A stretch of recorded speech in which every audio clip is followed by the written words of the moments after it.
أعوذ بالله من الشيطان الرجيم. بسم الله الرحمن الرحيم. وما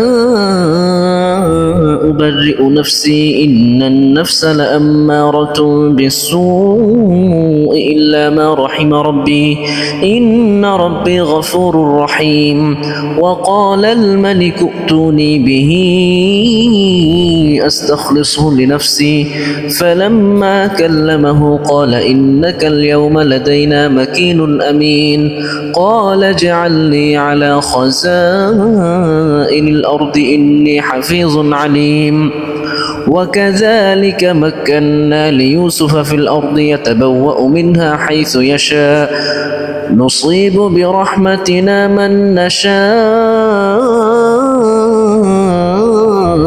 ولا نضيع أجر المحسنين.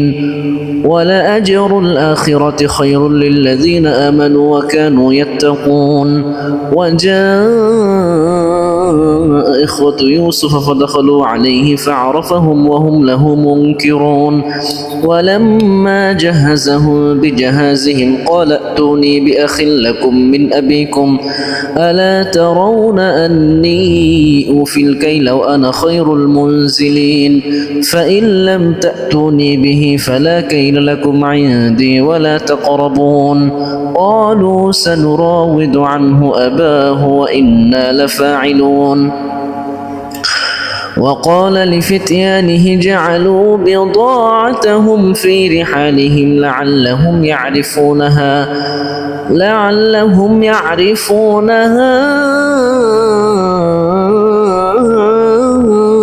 إذا انقلبوا إلى أهلهم لعلهم يرجعون.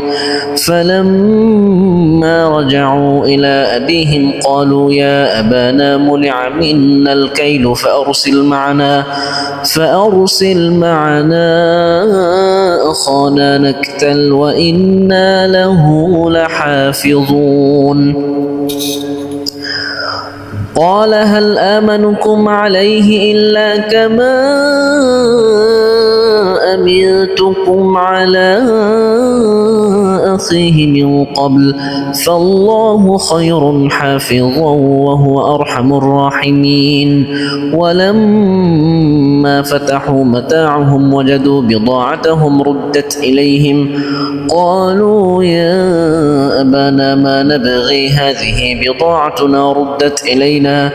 ونمير أهلنا ونحفظ أخانا ونزداد كيل بعير ذلك كيل يسير. قال لن أرسله معكم حتى تؤتون موثقا من الله لتأتونني به إلا أن يحاط بكم. فلما آتوه موثقهم قال الله على ما نقول وكيل. وقال يا بني لا تدخلوا من باب واحد وادخلوا من أبواب متفرقة وما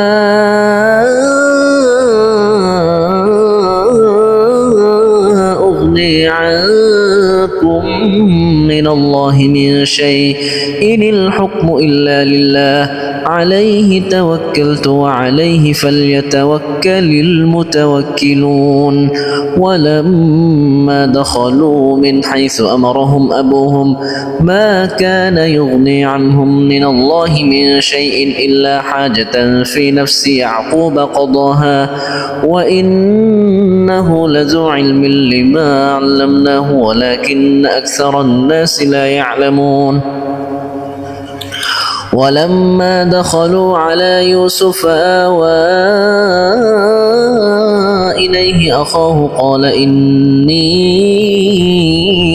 أنا أخوك فلا تبتئس بما كانوا يعملون.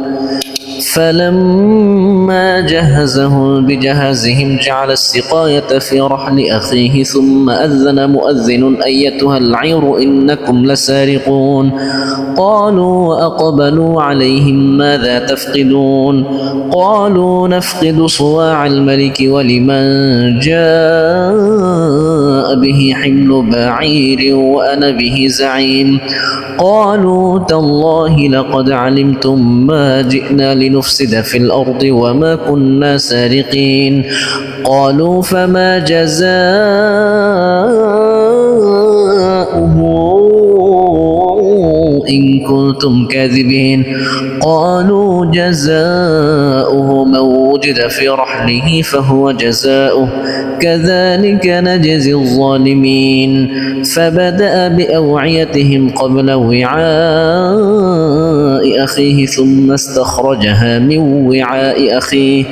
كذلك كدنا ليوسف ما كان ليأخذ أخاه في دين الملك إلا أن يشاء الله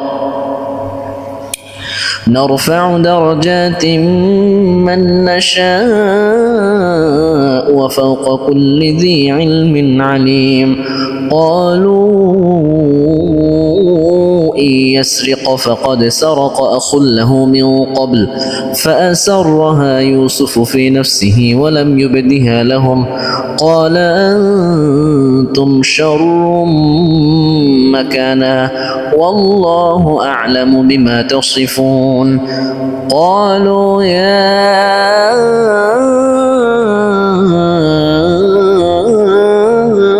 أيها العزيز إن له أبا شيخا كبيرا فخذ أحدنا مكانه إنا نراك من المحسنين قال معاذ الله أن نأخذ إلا من وجدنا متاعنا عنده إنا إذا لظالمون فلما استيئسوا منه خلصوا نجيا قال كبيرهم ألم تعلموا أن أباكم قد أخذ عليكم موثقا من الله ومن قبل ما فرطتم في يوسف فلن أبرح الأرض حتى يأذن لي أبي أو يحكم الله لي وهو خير الحاكمين ارجعوا إلى أبيكم فقولوا يا أبانا إن ابنك سرق وما شهدنا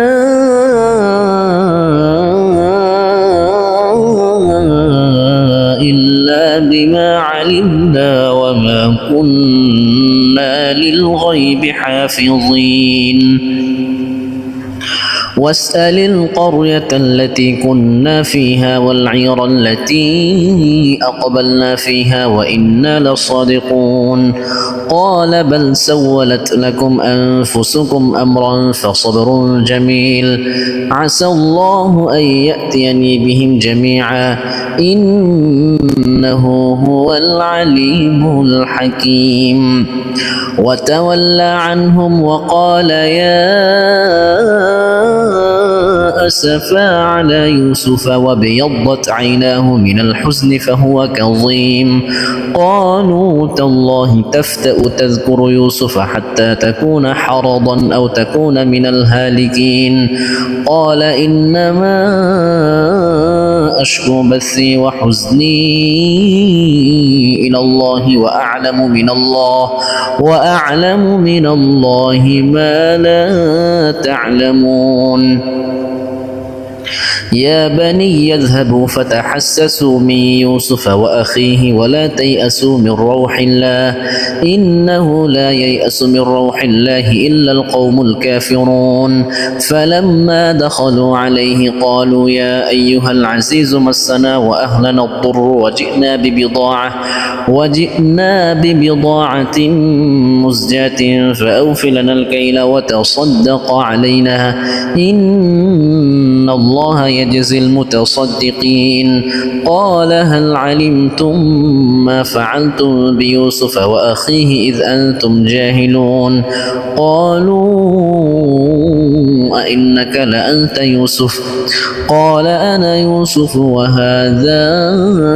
أخي قد من الله علينا إنه من يتق ويصبر فإن الله لا يضيع أجر المحسنين قالوا تالله لقد آثرك الله علينا وإن كنا لخاطئين قال لا تثريب عليكم اليوم يغفر الله لكم وهو أرحم الراحمين اذهبوا بقميصي هذا فألقوه على وجه أبي يأت بصيرا وأتوني بأهلكم أجمعين ولما فصلت العير قال أبوهم إني لأجد ريح يوسف لولا أن تفندون قالوا تالله إنك لفي ضلالك القديم فلما أن جاء البشير ألقاه على وجهه فارتد بصيرا قال ألم أقل لكم إني أعلم من الله ما لا تعلمون قالوا يا أبانا استغفر لنا ذنوبنا إنا كنا خاطئين قال سوف أستغفر لكم ربي إنه هو الغفور الرحيم فلما دخلوا على يوسف آوى إليه أبويه وقال ادخلوا مصر إن شاء الله آمنين ورفع أبويه على العرش وخروا له سجدا وقال يا أبت هذا تأويل رؤياي من قبل قد جعلها ربي حقا وقد أحسن بي إذ أخرجني من السجن وجاء بكم من البدو من بعد أن نزغ الشيطان بيني وبين إخوتي إن ربي لطيف لما يشاء إنه هو العليم الحكيم رب قد آتيتني من الملك وعلمتني من تأويل الأحاديث فاطر السماوات والأرض أنت ولي في الدنيا والآخرة توفني مسلما وألحقني بالصالحين ذلك من أنباء الغيب نوحيه إليك وما كنت لديهم إذ أجمعوا أمرهم وهم يمكرون وما أكثر الناس ولو حرصت بمؤمنين وما تسألهم عليه من أجر إن هو إلا ذكر للعالمين وكأي من آية في السماوات والأرض يمرون عليها وهم عنها معرضون وما يؤمن أكثرهم بالله إلا وهم مشركون أفأمنوا أن تأتيهم غاشية من عذاب الله أو تأتيهم الساعة بغتة وهم لا يشعرون قل هذه سبيلي أدعو إلى الله على بصيرة أنا ومن اتبعني وسبحان الله وما أنا من المشركين وما أرسلنا من قبلك إلا رجالا نوحي إليهم من أهل القرى أفلم يسيروا في الأرض فينظروا كيف كان عاقبة الذين من قبلهم ولدار الآخرة خير للذين اتقوا أفلا تعقلون حتى إذا استيأس الرسل وظنوا أنهم قد كذبوا جاءهم نصرنا فنجي من نشاء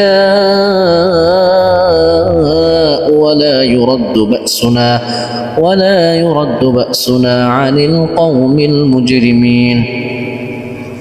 لقد كان في قصصهم عبرة لأولي الألباب ما كان حديثا يفترى ولكن تصديق الذي بين يديه وتفصيل كل شيء وهدى ورحمة لقوم يؤمنون بسم الله الرحمن الرحيم ألف لام ميم را تلك آيات الكتاب والذي أنزل إليك من ربك الحق ولكن أكثر الناس لا يؤمنون الله الذي رفع السماوات بغير عمد ترونها ثم استوى على العرش وسخر الشمس والقمر كل يجري لأجل مسمى يدبر الأمر يفصل الآيات لعلكم بلقاء ربكم توقنون وهو الذي مد الأرض وجعل فيها رواسي وأنهارا ومن كل الثمرات جعل فيها زوجين اثنين يغشي الليل النهار إن في ذلك لآيات لقوم يتفكرون وفي الأرض قطع متجاورات وجنات من أعناب وزرع ونخيل صنوان وغير صنوان يسقى بماء واحد ونفضل بعضها على بعض في الأكل إن في ذلك لآيات لقوم يعقلون وإن تعجب فعجبوا قولهم أئذا كنا ترابا أئنا لفي خلق جديد أولئك الذين كفروا بربهم وأولئك الأغلال في أعناقهم وأولئك أصحاب النار هم فيها خالدون ويستعجلونك بالسيئة قبل الحسنة وقد خلت من قبلهم المثلات وإن ربك لذو مغفرة للناس على ظلمهم وإن ربك لشديد العقاب ويقول الذين كفروا لولا أنزل عليه آية من ربه إنما أنت منذر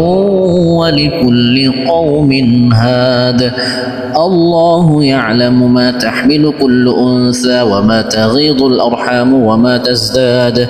وكل شيء عنده بمقدار عالم الغيب والشهادة الكبير المتعال سواء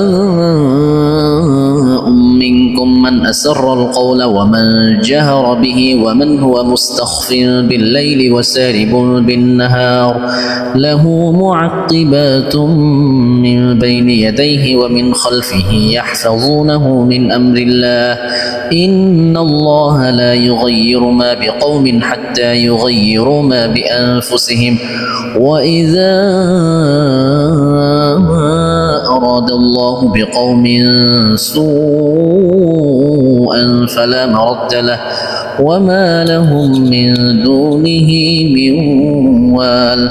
هو الذي يريكم البرق خوفا وطمعا وينشئ السحاب الثقال ويسبح الرعد بحمده والملائكة من خيفته ويرسل الصواعق فيصيب بها من يشاء وهم يجادلون في الله وهو شديد المحال له دعوة الحق والذين يدعون من دونه لا يستجيبون لهم بشيء إلا كباسط كفيه إلى الماء ليبلغ فاه وما هو ببالغه وما دعاء الكافرين إلا في ضلال ولله يسجد من في السماوات والأرض طوعا وكرها وظلالهم بالغدو والآصال قل من رب السماوات والأرض قل الله قل أفاتخذتم من دونه أولياء لا يملكون لأنفسهم نفعا ولا ضرا قل هل يستوي الأعمى والبصير أم هل تستوي الظلمات والنور أم جعلوا لله شركاء خلقوا كخلقه فتشابه الخلق عليهم قل الله خالق كل شيء وهو الواحد القهار أنزل من السماء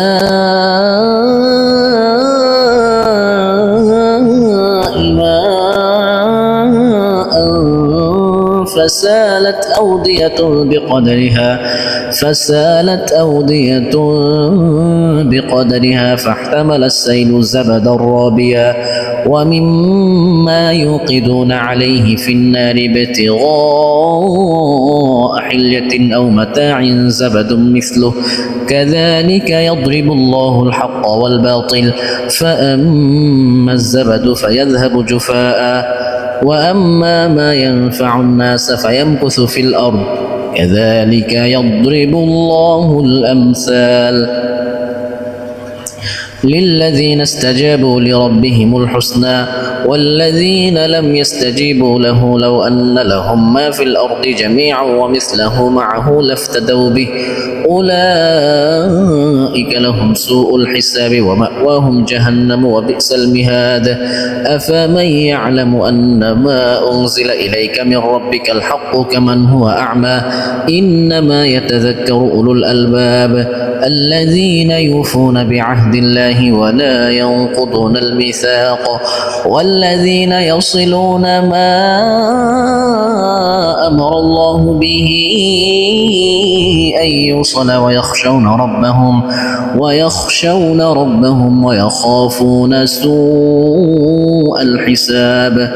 والذين صبروا ابتغاء وجه ربهم وأقاموا الصلاة وأنفقوا مما رزقناهم سرا وعلانية ويدرؤون بالحسنة السيئة أولئك لهم عقبى الدار جنات عدن يدخلونها ومن صلح من آبائهم وأزواجهم وذرياتهم والملائكة يدخلون عليهم من كل باب سلام عليكم بما صبرتم فنعم عقبى الدار والذين ينقضون عهد الله من بعد ميثاقه ويقطعون ما أمر الله به أن يوصل ويفسدون في الأرض أولئك لهم اللعنة ولهم سوء الدار الله يبسط الرزق لمن يشاء ويقدر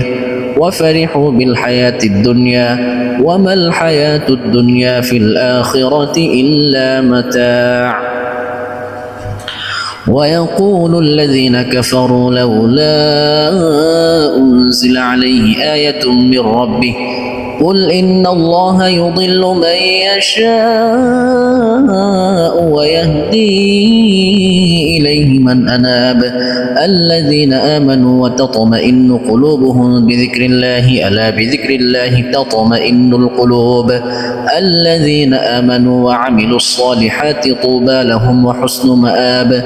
كذلك أرسلناك في أمة قد خلت من قبلها لتتلو عليهم الذي أوحينا إليك وهم يكفرون بالرحمن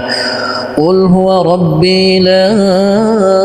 إله إلا هو عليه توكلت وإليه متاب ولو أن قرآنا سيرت به الجبال أو قطعت به الأرض أو كلم به الموتى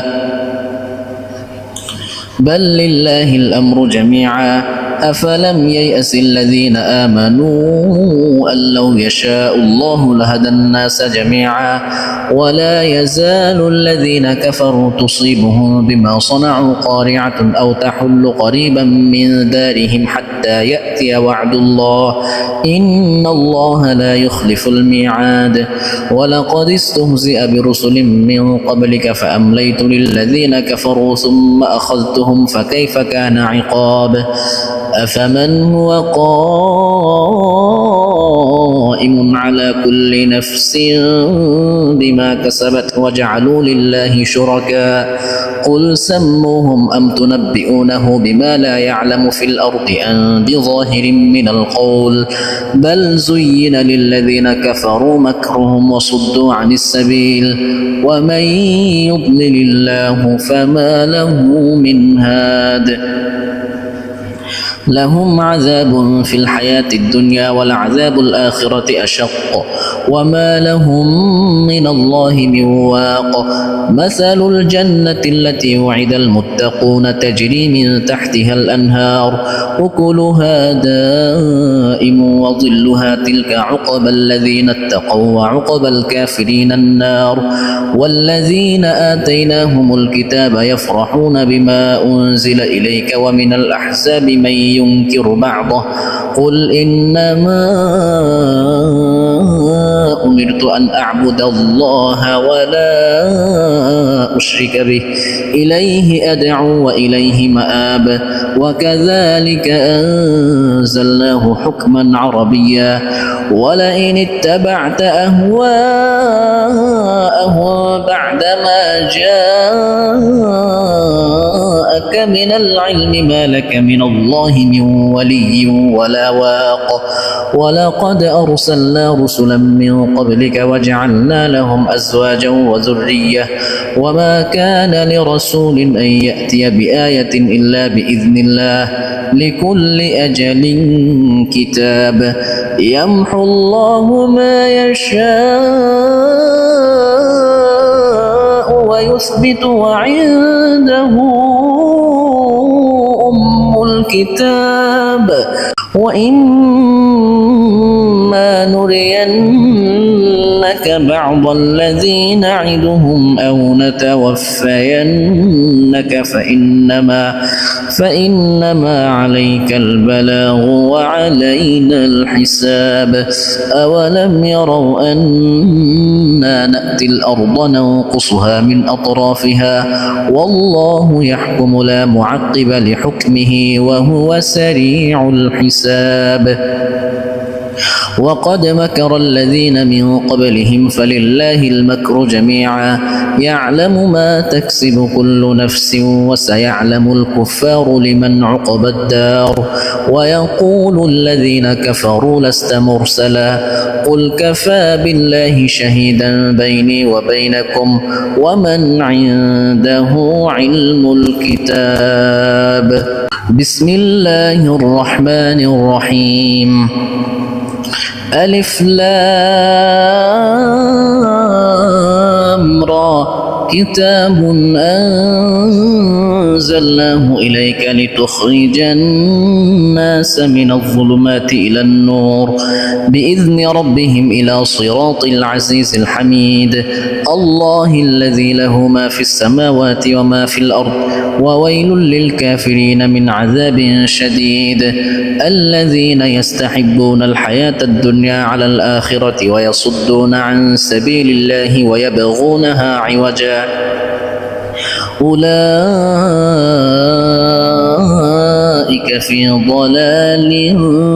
بعيد وما أرسلنا من رسول إلا بلسان قومه ليبين لهم فيضل الله من يشاء ويهدي من يشاء وهو العزيز الحكيم ولقد أرسلنا موسى بآياتنا أن أخرج قومك من الظلمات إلى النور وذكرهم بأيام الله إن في ذلك لآيات لكل صبار شكور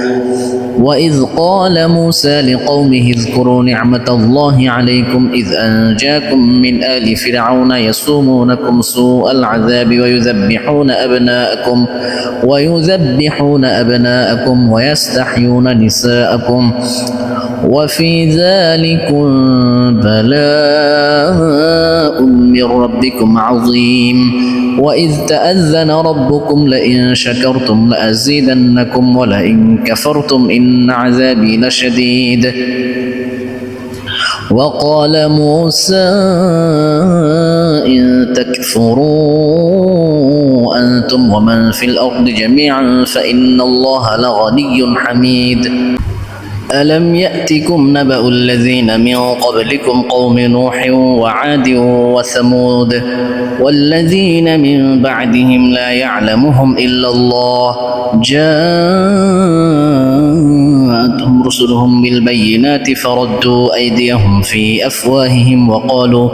وقالوا إنا كفرنا بما أرسلتم به وإنا لفي شك مما تدعوننا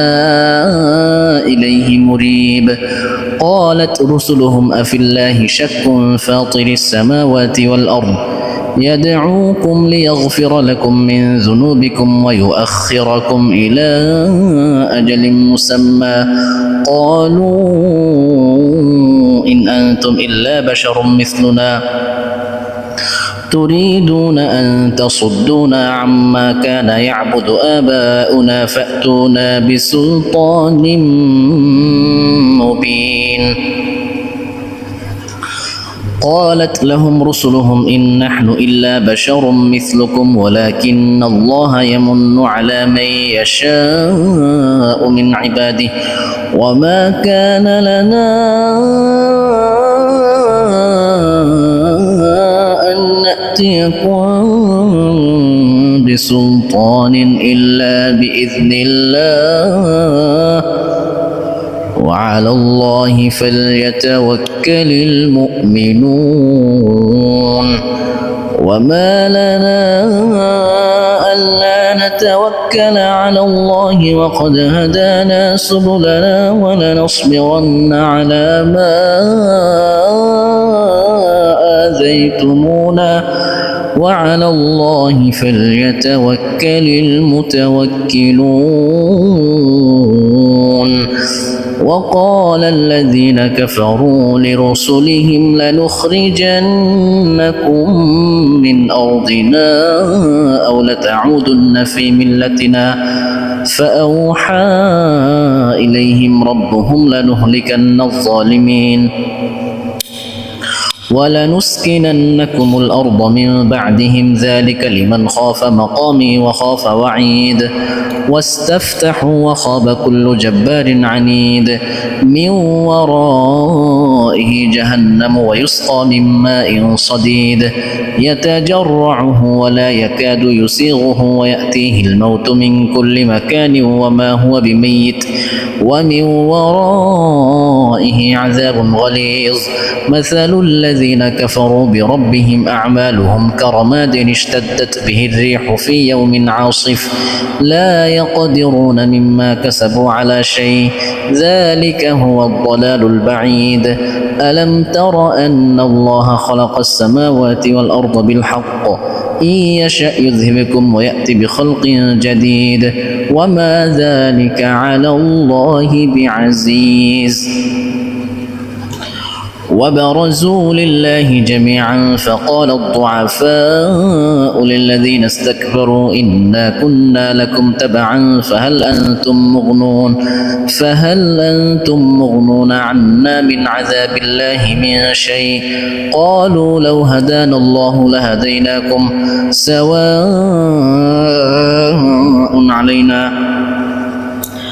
سواء علينا أجزعنا أم صبرنا ما لنا من محيص وقال الشيطان لما قضي الأمر إن الله وعدكم وعد الحق ووعدتكم فأخلفتكم وما كان لي عليكم من سلطان إلا أن دعوتكم فاستجبتم لي فلا تلوموني ولوموا أنفسكم ما أنا بمصرخكم وما أنتم بمصرخي إني كفرت بما أشركتمون من قبل إن الظالمين لهم عذاب أليم وأدخل الذين آمنوا وعملوا الصالحات جنات تجري من تحتها الأنهار خالدين فيها بإذن ربهم تحيتهم فيها سلام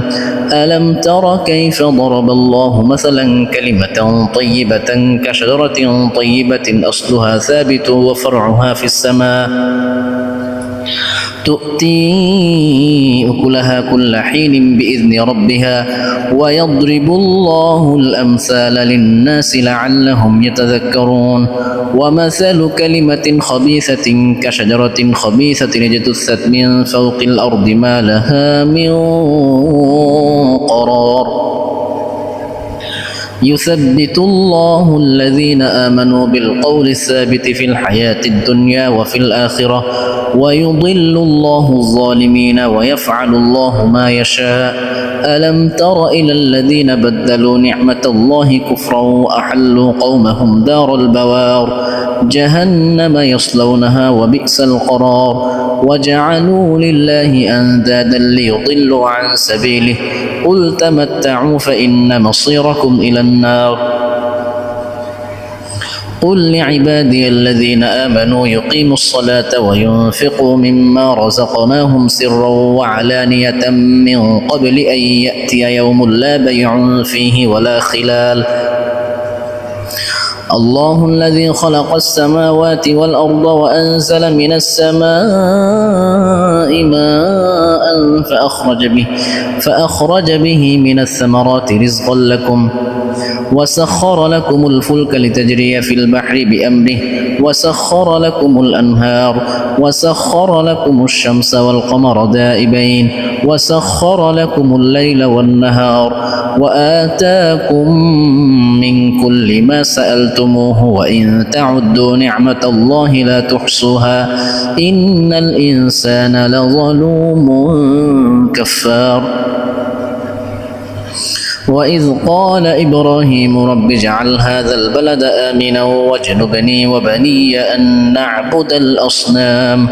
رب إنهن أضللن كثيرا من الناس فمن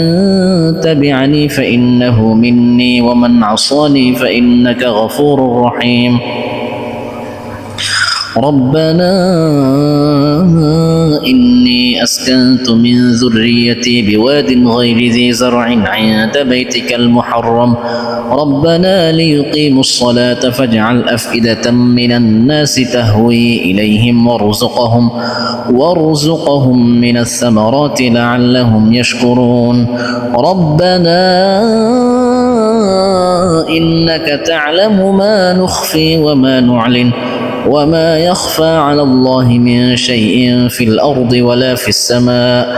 الحمد لله الذي وهب لي على الكبر إسماعيل وإسحاق